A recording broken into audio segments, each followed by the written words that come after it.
अब तक आपने देखा, गोकुल में आए नए पड़ोसी शरायु ने कान्हा के मित्रों को दिया लोभ। शरायु से प्रभावित सुबल और सुदामा ने किया हठ। मुझे शरायु को स्वर्ण से बना उपहार ही देना है। उनके माता पिता फंसे साहूकार और जादूगर के षड्यंत्र में। उधर कंस का नया दानव बकासुर पहुंचा गोकुल और किया कान्हा और उसके मित्रों पर प्रहार। गोकुल और अपने मित्रों की रक्षा हेतु कान्हा ने बकासुर को दी चुनौती। आज देखिए कान्हा ने कैसे किया अपने मित्रों का मार्गदर्शन। मित्र की ये भेंट हम सब की ओर से आपके लिए है। मैं तुम्हारे साथ गोकुल चलूंगा, अपने काल को अपने मित्रों के समक्ष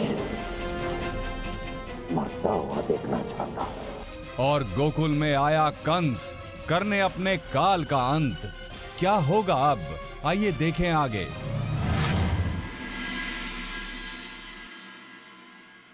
क्या बात है सुबल और सुदामा, आज तो बड़े अच्छे लग रहे हो तुम दोनों।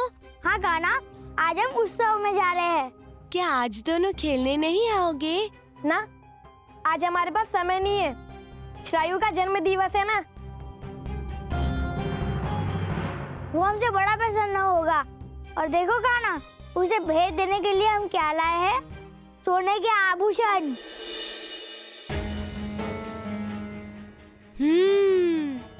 बड़े सुंदर हैं।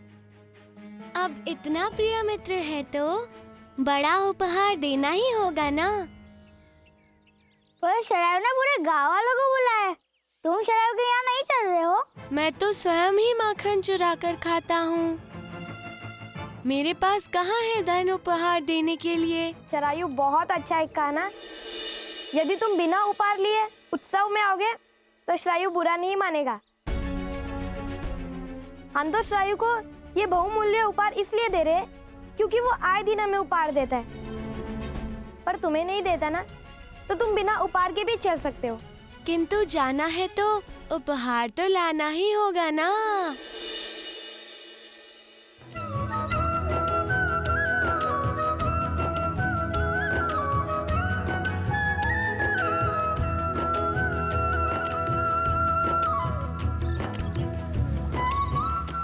ये क्या उपहार हुआ? हाँ, ये उपहार नहीं है, परंतु तुम अपने उपहार इसमें रख सकते हो। हाँ हाँ, ये ठीक है।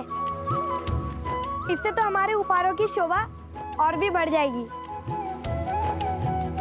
बाले कृष्णा कृष्णा, बाले कृष्णा कृष्णा, मिटाए मन की तृष्णा। बाले कृष्णा कृष्णा, बाले कृष्णा कृष्णा। इस डब्बे को अपने साथ रखो मित्र। मिटाए मन की तृष्णा। बाले कृष्णा कृष्णा।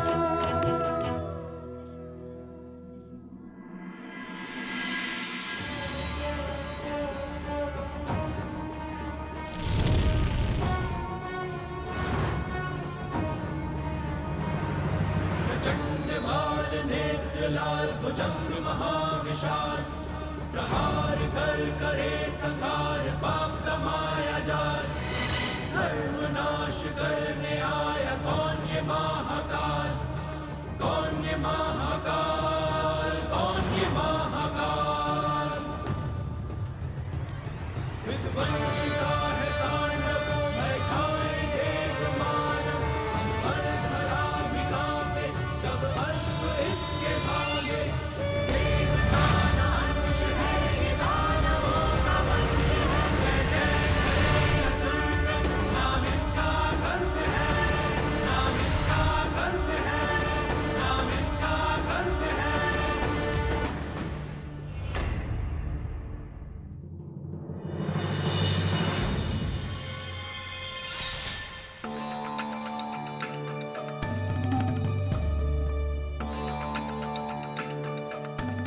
सुनो जी, क्या वास्तव में आप इतना दान देने वाले हैं क्या?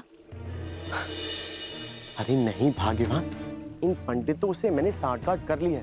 कल प्रातः सारा का सारा धान अपने घर पे आ जाएगा। इकलौते पुत्र का जन्म दिवस है और गोकुल वासियों के सामने धन और सामर्थ्य का प्रदर्शन भी तो करना है। ये तो आपने बहुत अच्छा किया जी।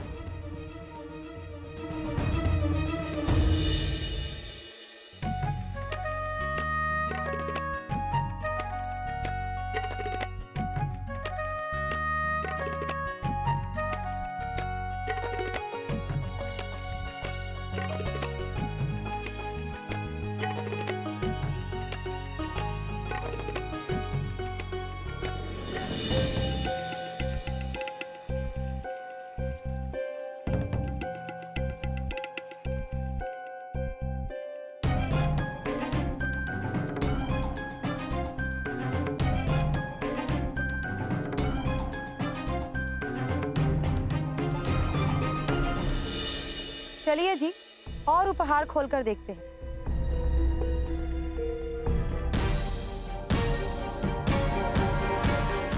किंतु ये उचित नहीं है।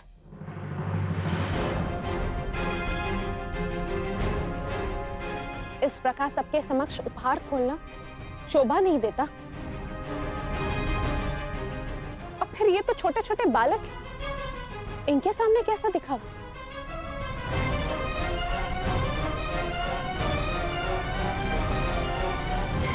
इसमें दिखावे की क्या बात है नंदरानी? उपहारों के मूल्य से तो पता चलेगा कि कौन सा मित्र मेरे पुत्र को अधिक प्रेम करता है। और मित्रता भी तो लेन देन से ही बढ़ती है ना।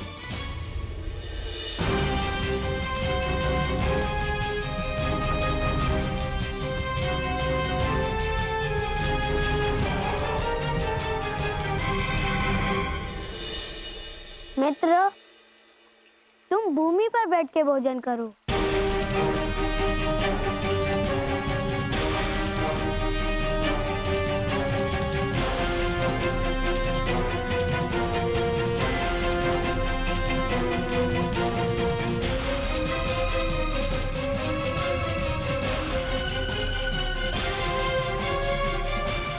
सुमिता काकी, आपका उपहार बहुत अच्छा है।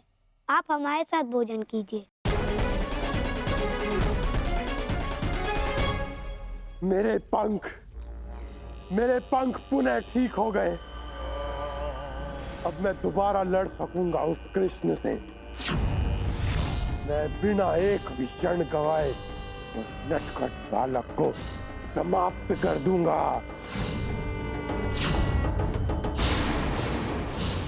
इसके कारण मैंने अपनी शक्तियों से तुम्हारे पंख पहले जैसे कर दिए।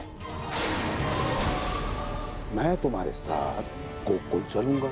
अपने काल को अपने नेत्रों के समक्ष मरता हुआ देखना चाहता हूं। शरायु, ये क्या किया तुमने? अपनी मित्र मंडली को अलग अलग भोजन करने के लिए क्यों भेजा है? मुझे सबसे मूल्यवान उपहार देने वालों को मैंने पहले कक्ष में भेजा है। वो कक्ष विशेष मित्रों के लिए है। वहाँ अनेक प्रकार के व्यंजन, 56 तरह की मिठाइयाँ परोसी जाएंगी। दूसरे कक्ष में भोजन उन्हें परोसा जाएगा जो ठीक ठाक सा उपहार लाए हैं। और यहाँ बाहर वो लोग भोजन करेंगे जिनका उपहार बिल्कुल ठीक नहीं है। किंतु ये तो उचित नहीं है मित्र। उनमें भेदभाव करना उनका अपमान करने जैसा है। रही बात उपहारों की, तो उपहार का मोल नहीं, उपहार देने वालों का प्रेम देखा जाता है। बस बस, ज्ञान मत दो, उपहार दो। मेरा उपहार कहाँ है कृष्णा? कुछ लाए भी हो या नहीं?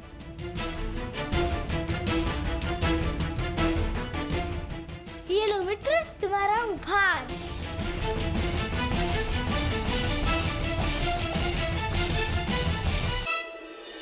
मुझे तो कृष्णा का उपहार देखना है।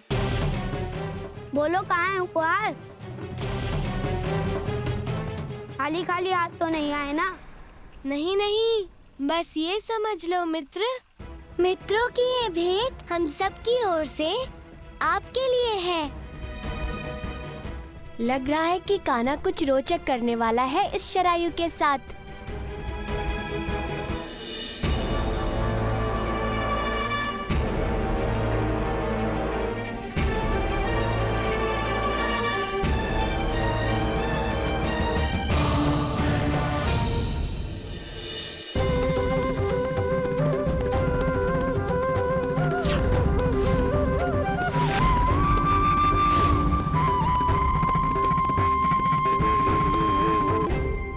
मित्र, तुम्हें हमारा उपहार कैसा लगा? रुदामा, शरायु को हमारा उपहार इतना भाया है कि उसके मुंह से प्रसन्नता के कारण एक शब्द भी नहीं निकल रहा। इतना भावुक ना हो मित्र शरायु, बड़ी भूख लगी है। अब हमें भी बता दो कि हमारे भोजन की व्यवस्था कहाँ की है।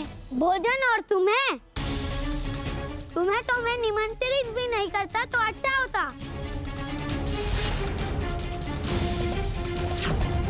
लिख लो यहाँ से, भोजन करने आ गए मुंह उठाकर।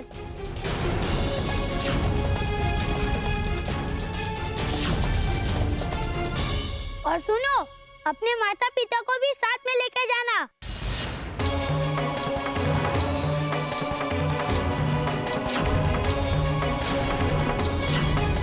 तुम जैसों के लिए मेरे पास कुछ नहीं है। शरायु, तुम इतने क्रोधित क्यों हो पुत्र?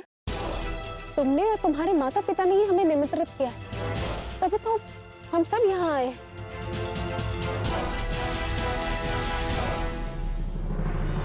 हाँ तो ठीक है, ये पता निकाल लीजिए आप सब।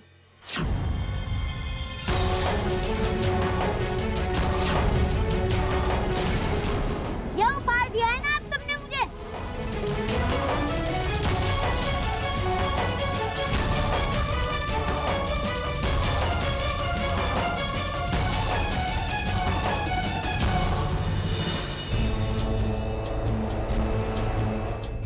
पता कुछ क्षणों में गोकुल आ जाएगा, मेरे काल का गांव है, जहां जाने के लिए मैं पता नहीं कितने वर्षों से व्याकुल हूं। मेरे पुत्र को कुछ कहने से अच्छा है यशोदा रानी कि तुम अपने पुत्र और उनके मित्रों को ही समझाओ। तुमने यही सिखाया अपने लाडले को। उपहार में मेरे पुत्र के लिए पत्थर लेकर आया है और खाने के लिए भोजन मांग रहा है। सुबल और सुदामा की माँ, तुम लोग तो ऐसे ही अक्सर देखती हो ना भोजन करने के। ये तो अच्छा हुआ कि हमने उपहार अभी खोल लिया। यदि आपके पास देने के लिए कुछ नहीं था तो यहाँ आने की क्या आवश्यकता थी? हाँ, जो अनुकूल उपहार ही ना ला सके वो मित्र कैसा? क्या आप अपने पुत्रों को मेरे लिए कुछ उपहार खरीद के नहीं दे सकते?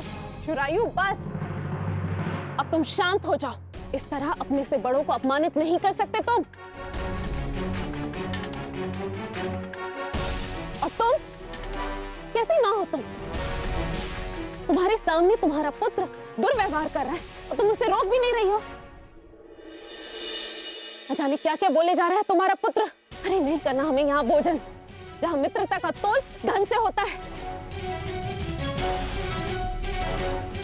तुम इस तरह से इनकी निर्धनता का उपहास नहीं कर सकती। तुम सबको। सुदामा और सुबल के माता पिता से क्षमा मांगनी चाहिए। यशोदा काकी, क्षमा तो इन लड़कों को मुझसे मांगनी चाहिए। मैंने इनको कितने उपहार भेंट किए, कितने उपकार किए मैंने इन पे। यहाँ तक कि ये वस्तुएं और ये आभूषण मैंने ही इन्हें दिए, और बदले में इन्होंने मुझे क्या दिया? किंतु श्रायु, तुमने तो ये सब अपने मित्रता के लिए दिया था हमें। मित्र, हमने कभी भी इन सब वस्तुओं का आग्रह नहीं किया था, और तो तुम्हारे अत्यधिक आग्रह पर ही हमें ये भेंट स्वीकार करनी पड़ी। हाँ, मैं तुम्हें मूल्यवान वस्तुएं इसलिए देता था तुम समझ सको कि मेरा स्तर कितना ऊंचा है, परंतु तुमने तो यहाँ भी अपना स्तर टिका दिया। तुम जैसा समझ रहे हो ऐसा बिल्कुल भी नहीं है मित्र। मैं तुम्हारे लिए स्वर्ण के कुंडल लेकर आया था, और मैं भी तुम्हारे लिए सोने के कंगन लाया था, किंतु वो सब पता नहीं कहाँ गए। सुदामा, तुमने क्या किया उपहारों का पुत्र? कहीं तुमने मार्ग में? नहीं मैया, हमने दोनों आभूषण कृष्णा की इस डिबिया में रखे थे। तो इसका अर्थ है कृष्णा, माखन की तरह तुमने मेरा उपहार भी चुरा लिया।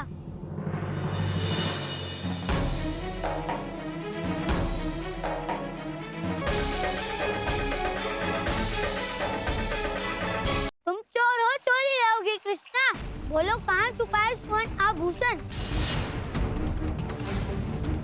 हाँ यशोदा रानी, क्या यही संस्कार सिखाया तुमने इसको?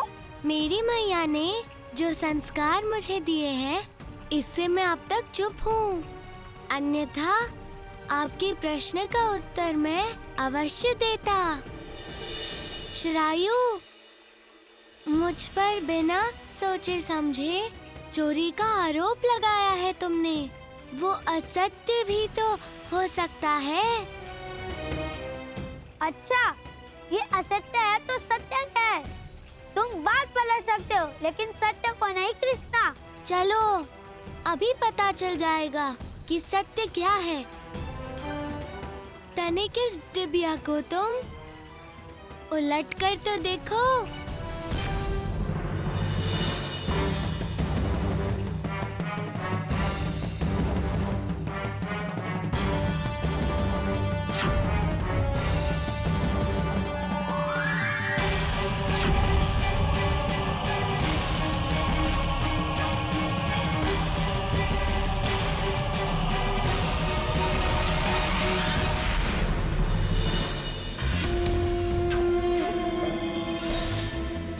शीघ्र चलो बकासुर, बहुत अति व्याकुल हो रहा हूं मैं गोकुल पहुंचने के लिए।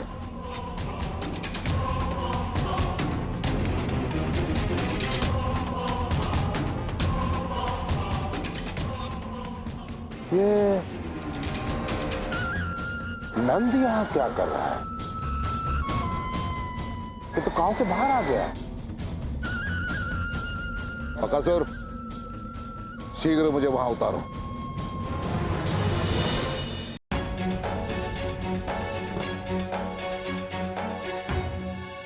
सत्य पलट गया ना शरायु। इस डिबिया के 2 ढक्कन थे। तुमने पहला वाला ढक्कन खोला था, वहाँ तो पत्थर ही दिखेंगे ना। हाँ हाँ यशोदा बहन, अब छोड़ो भी, क्या बालकों की बातों में आना। सुबल और सुदामा की माँ, आप भी छोड़ो ना पुरानी बातों को। चलिए भोजन तैयार है, ऊपर कक्ष में जाकर करते हैं भोजन। चलिए यशोदा रानी। रहने दो, ना हम तुम्हारे यहाँ एक क्षण रुकेंगे और ना ही तुम्हारे साथ भोजन करेंगे।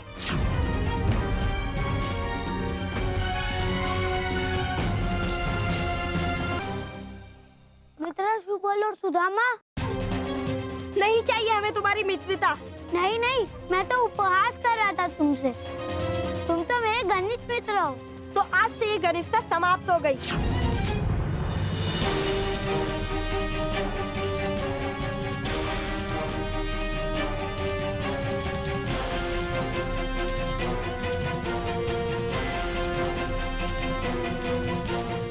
मित्रों, एक कार्य तो तुमने सही किया। अब एक और कार्य शीघ्र ही करो। अपने माता पिता से क्षमा मांगो। मैया, मुझे क्षमा कर दो, मुझसे बहुत बड़ी भूल हो गई। बाबा, मुझसे बहुत बड़ी भूल हो गई। सुदामा, सुबल, ये तो अच्छा हुआ पुत्र कि तुम लोग समझ गए। किंतु शरायु का क्या होगा? इसके माता पिता ने इसे धन का महत्व बताया, किंतु संस्कारों का नहीं। प्रणीता बहन, अभी भी समय है, संभल जाओ तुम। अपने पुत्र को सदाचार की शिक्षा दो, अन्य आवश्यक धन की नहीं।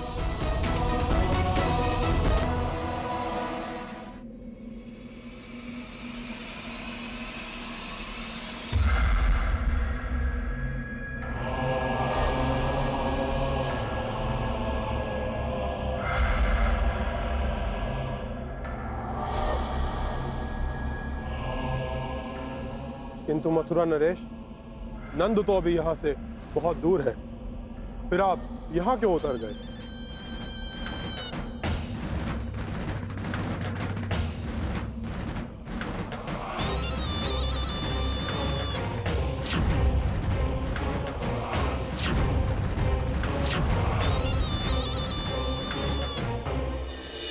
नंद आ रहा हूं मैं। वैसे मेरी योजना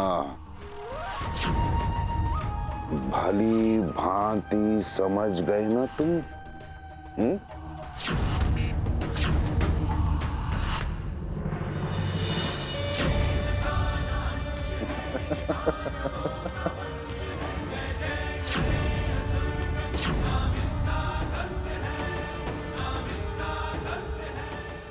नंद